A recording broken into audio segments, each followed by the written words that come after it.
Berikutnya saya nggak berani ceramah karena ada guru saya. Saya hanya mengajak kepada panjenengan semua untuk berdoa, mudah-mudahan Ramadan tahun ini adalah Ramadan yang terbaik sepanjang perjalanan hidup kita. Paling tidak kita harus punya target. Ramadan jangan hanya sekedar ritual musiman, jangan hanya sekedar rutinitas tahunan, siangnya puasa, malamnya tarawih, kalau kober baca Al-Quran seperti tahun-tahun sebelumnya. Tapi Ramadan mulai tahun ini, dan mudah-mudahan kita masih diberi kesempatan Allah untuk menangi Ramadan-Ramadan berikutnya, harus lebih bermakna. Setidaknya kita harus bisa meraih 5 target. Yang pertama, la'allakum tattaqun. Madrasah Ramadan, tarbiyah dan riyadhah Ramadan harus mampu mengantarkan kita untuk meraih derajat takwa, dan itu adalah derajat tertinggi manusia di sisi Allah Subhanahu wa taala. Inna akramakum indallahi atqakum. Bukankah salah satu tujuan utama dari ibadah syam adalah untuk mencapai derajat takwa? Target kedua adalah itqun minan nar. Kita harus menjadi bagian dari orang-orang yang dibebaskan dari azab neraka. Ramadan ini adalah bulan maghfirah, maka momentum Ramadan harus kita manfaatkan semaksimal mungkin untuk membersihkan dan menghapus dosa-dosa kita. 11 bulan di luar Ramadan, jujur kita ini jauh lebih banyak maksiat daripada taat, lebih banyak TV daripada ngaji, lebih banyak chattingan daripada Al-Quran, lebih banyak rasan-rasan daripada sholawatan. Kita lebih banyak dosa daripada pahala. Karenanya di bulan Ramadan ini 11 bulan dosa, kekhilafan, kesalahan kita yang kemarin harus terhapus. Sehingga salah satu doa yang diajarkan Rasulullah untuk diperbanyak di bulan Ramadan adalah Allahumma innaka afuwun karim tuhibbul afwa fa'fu anna ya karim. Hanya orang-orang Islam bodoh yang Ramadan berlalu tapi dosa-dosanya masih belum terhapuskan. Man shoma ramadhana imanan wahtisaban ghufira lahu ma taqaddama min dzambi. Siapa yang menjalankan ibadah siam Ramadan didasari dengan iman dan keikhlasan, semata-mata berharap pahala Allah, maka diampuni semua dosa-dosanya yang telah lalu. Sehingga saya di berbagai kesempatan sering mengatakan, kalau Ramadan tidak mampu mengantarkan kita menjadi lebih baik, mungkin hanya kematian yang akan menyadarkan kita karena kita menyia-nyiakan kesempatan Ramadan. Allahumma sholli ala Muhammad. Target ketiga adalah Lailatul Qadar. Di bulan Ramadan ini ada satu malam yang istimewa, yang nilainya khairun min alfi syahr, lebih baik daripada 1000 bulan. Kalau dikalkulasi kurang lebih 83 tahun lebih 4 bulan. Bayangkan, ibadah di satu malam nilainya lebih utama, lebih baik daripada lebih dari umur kita. Rata-rata manusia sekarang umurnya kan minas sittin ila sab'in, kata Rasulullah, hasadu ummati minas sittin ila sab'in, antara 60 sampai 70 tahun. Lah, Lailatul Qadar, malam kemuliaan itu, satu malam nilainya lebih baik daripada 83 tahun 4 bulan. Bayangkan misalnya selama hidup kita bisa meraih 20 kali Lailatul Qadar. Masya Allah, walaupun umur kita pendek, usia kita pendek, tapi nilai kebaikan kita, nilai ibadah kita bisa mengalahkan umat-umat terdahulu yang umurnya panjang-panjang. Nabi Adam umurnya 2000 tahun, Nabi Nuh umurnya 950 tahun, tapi umatnya tidak diberi keistimewaan seperti umat Nabi Muhammad. nilai pahalanya ya sesuai dengan amalnya, plek, nggak ada bonus, nggak ada tambahan. Kalau kita banyak bonus-bonus yang dikasihkan Allah kepada umat Muhammad Sallallahu Alaihi Wasallam, beruntung kita dijadikan Allah sebagai umat Rasulullah Muhammad Sallallahu Alaihi Wasallam. Nah, untuk mendapatkan Lailatul Qadar banyak versi dari para ulama. Mayoritas jumhur mengatakan Lailatul Qadar itu jatuhnya pada 10 hari terakhir bulan Ramadan, terutama malam-malam likuran yang ganjil, malam 21, 23, 25, 27, 29. Kalau Imam Syafi'i pendapatnya tiap tahun Lailatul Qadar itu ada di malam ke-27, dengan dasar Lailatul Qadar itu jumlah hurufnya kalau dihitung ada 9. Lam, ya, lam, tak marbutah, alif, lam, qaf, dal, ra. Hurufnya ada 9. Di dalam Al-Quran Lailatul Qadar itu disebut 3 kali dalam surah Al-Qadar itu. Nah, 9 kalau kali 3 sama dengan 27. Maka menurut Imam Syafi'i ijtihadnya ya Lailatul Qadar itu tiap tahun ya malam 27 Ramadan itu. Nah, ada yang mengatakan Lailatul Qadar itu ya malam 17 Ramadan, berdasarkan Al-Quran pertama kali diturunkan Allah ke Baitul Izzah itu pada malam 17 Ramadan. Inna anzalnahu fi lailatil qadar. Nah, kalau menurut Imam Anwar Zahid, nah, trik untuk mendapatkan Lailatul Qadar itu adalah semua malam mulai awal sampai akhir Ramadan anggap itu sebagai Lailatul Qadar semua, pasti nyantol salah siji. Dan ciri utama orang yang mendapatkan Lailatul Qadar, makin ke belakang ibadahnya makin semangat. Tanda utama orang yang mendapatkan Lailatul Qadar itu makin ke belakang ibadahnya makin semangat. Awal Ramadan dengan akhir Ramadan ibadahnya lebih semangat di akhir Ramadan, lebih berkualitas di akhir Ramadan. Nah, banyak di antara kita memasuki pertengahan Ramadan ini sudah mulai dikacaukan ibadahnya oleh euforia Lebaran. Jadi terjadi pergeseran kegiatan umat dari masjid pindah ke mall, dari masjid geser ke pasar, geser ke toko, geser ke terminal, ke bandara, ke stasiun. Bahkan banyak yang udah ribut mikir THR, udah ribut mempersiapkan Lebaran. Ibarat kita memasuki babak final, hampir meraih juara, tapi kita malah nggak ikut bertanding. Ramadan makin akhir makin kendor.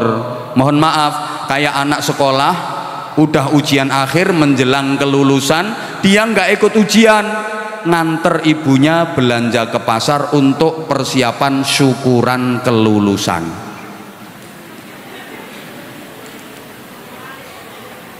Mudah-mudahan kita nggak termasuk orang-orang yang seperti itu. Pokoknya cirine wong sing oleh Lailatul Qadar itu makin ke belakang makin semangat. Lah banyak ibu-ibu yang biasanya kalau akhir Ramadan kan alhamdulillah poso karek kurang rong dino. Iku insya Allah tandane gak entuk Lailatul Qadar. Yang keempat, tinggal 5 menit. Yang keempat, target Ramadan itu adalah kita harus bisa mendapatkan Idul Fitri, kembali fitrah, artinya menjadi manusia yang manusiawi, manusia yang benar-benar manusia, manusia yang mengerti manusia, manusia yang sadar sebagai manusia, manusia yang bisa memanusiakan manusia. Karena mohon maaf, banyak di antara kita yang manusia tapi seakan nilainya bukan manusia. Ramadan mengajarkan kepada kita agar kita menjadi manusia yang manusiawi. Ibadah utama di siang hari bulan Ramadan ini mengajarkan kita untuk menahan nafsu hayawani, agar kita tidak menjadi manusia yang hayawani. Hewan itu hidupnya kan hanya maaf, mangan ngombe rabi, mangan ngombe rabi.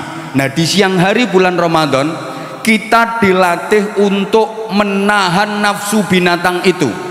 Kalau binatang nggak bisa menahan nafsu mangan ngombe rabi, mangan ngombe rabi, kita selama Ramadan dilatih untuk bisa menahan itu.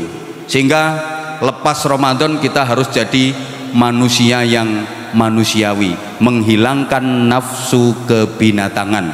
Hidupnya hanya maaf ngurusi perut dan di bawah perut. Yang penting perut kenyang, bawah perut bisa tegang. Ini binatang. Maka siang hari bulan Ramadan kita harus memerangi itu. Idul Fitri artinya kembali kepada fitrah, kita bisa menjadi manusia yang manusiawi, lebih mengedepankan dada ke atas untuk mengatur perut ke bawah. Allahumma sholli ala Muhammad. Terakhir, target Ramadan adalah Syawal. Kita setelah menjalani madrasah 1 bulan, di tarbiyah, di taklim, di riyadhah 1 bulan Ramadan, kurikulum ini kalau kita jalani dengan baik dan benar, maka kita akan meningkat menjadi Syawal. Syawal itu artinya berkembang dan meningkat. Yang meningkat bukan berat badannya Ibu, tapi meningkat prestasi dan kualitas ibadah. Setelah Ramadan jauh lebih baik daripada sebelum Ramadan. Ini Syawal. Kalau selama Ramadan kita dididik untuk sholat malam, tarawih 20 rakaat plus witir 3 rakaat, maka rencananya nanti lepas Ramadan tarawih sholat malamnya terus nopo brai. Ramadan tiap malam kita bisa tadarus, bisa baca Al-Quran. Rencananya Ramadan lepas baca Qurannya terus nopo brai. Bener. Jangan sampai Ramadan tamat maksiat kumat. Jangan sampai begitu lebaran ibadahnya ikut bubar. Jangan sampai nanti Ramadan selesai setan dilepas, kita malah pada kesetanan. Maka puasa kita harus bernilai. Ibu bapak, puasa itu ada 3 jenis. Ada puasa ular, ada puasa bayi, ada puasa ulat. Jadi ono poso ulo, ono poso bayi, ono poso ular. Puasanya ular, posone ulo, ini puasa yang targetnya hanya untuk membesarkan tubuh. Poso ulo itu poso, tapi targetnya yang penting awake mundak gede, mundak dawa. Targetnya yang penting awake mundak gede, mundak dawa, iku poso ulo. Makanya makan sahur saja udah beda. Ulo iku nek poso mangan sahur saake-ake, pol-polan, makan sekenyang-kenyangnya sampai kemelekaran, sampai gak iso obah. Makanya habis makan sahur nggak sholat subuh, melungker wong ulo.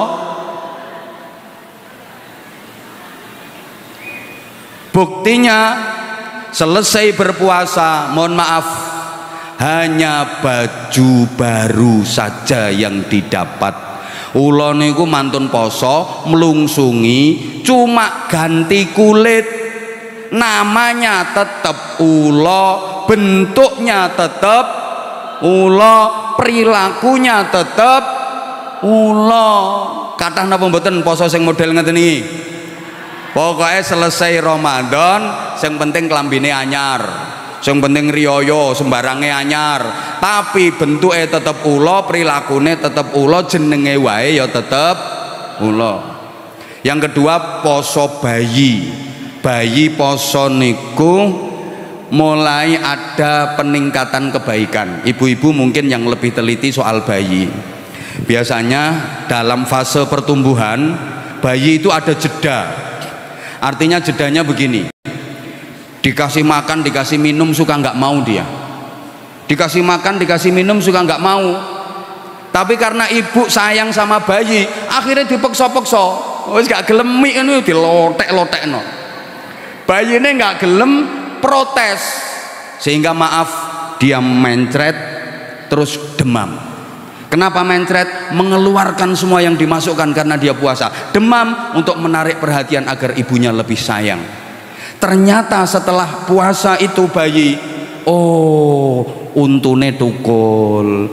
Mangkane wingi loro soalnya arep tukul untune. Arep iso mlaku. Arep iso ngomong. Jadi menghambat pertumbuhan fisik untuk memberi kesempatan berkembangnya psikis. Gak paham ya wis. Sing nomor 3 posone uler. Ini puasa dengan kualitas terbaik, punya misi revolusioner. Memang sebelum Ramadan uler, ya kita sebelum Ramadan itu uler gilani, jijiki, gateli, manggon nang diae ngerusak, namanya hama, manggon ning godhong-godhonge rencem-rencem, manggon ning buah-buahe bosok, manggon ning tandurane gering, manggon ning untumu kropos, lek untuku gak. Itu ular, itu kita sebelum Ramadan. Tapi kemudian dia berproses puasa jadi kepompong. Poso itu bahasa Inggrisnya the ngentung. Makanya entung itu nggak makan nggak minum, dia cuma gela-gelo, entung dilor dikidul, entung dilor dikidul. Itu aslinya entungnya zikir. La ilaha illallah, la ilaha illallah. Iku ngertimu lak gelo-gelo, entungnya aslinya la ilaha illallah, la ilaha illallah. Iku saya ngerti cuma aku tok. Selesai dia puasa berngentung, maka keluar dari entung namanya udah berubah jadi kupu. Bukan cuma namanya yang berubah, bentuknya jadi indah, lebih langsing.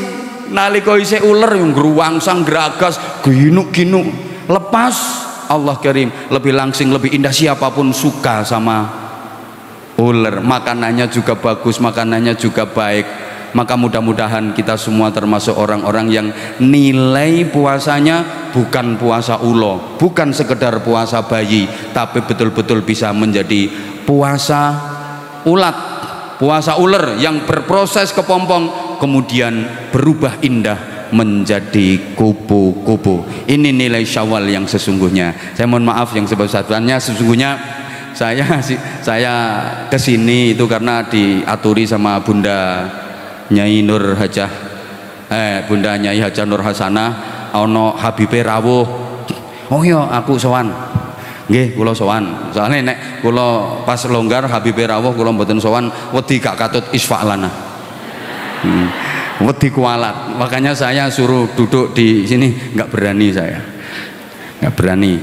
Kita semuanya berharap mudah-mudahan terus diakui sebagai santri-santri beliau. Mudah-mudahan terus berada dalam bimbingan beliau dan mudah-mudahan diberi kekuatan untuk menyempurnakan sisa waktu di bulan Ramadan ini dengan sebaik-baiknya. Dan kita tentu berharap mudah-mudahan kita masih dipertemukan kembali dengan bulan Ramadan berikutnya dengan lebih baik. Demikian, mohon maaf segala salah dan khilaf.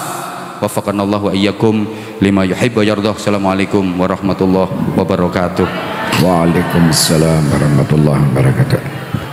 Alhamdulillah.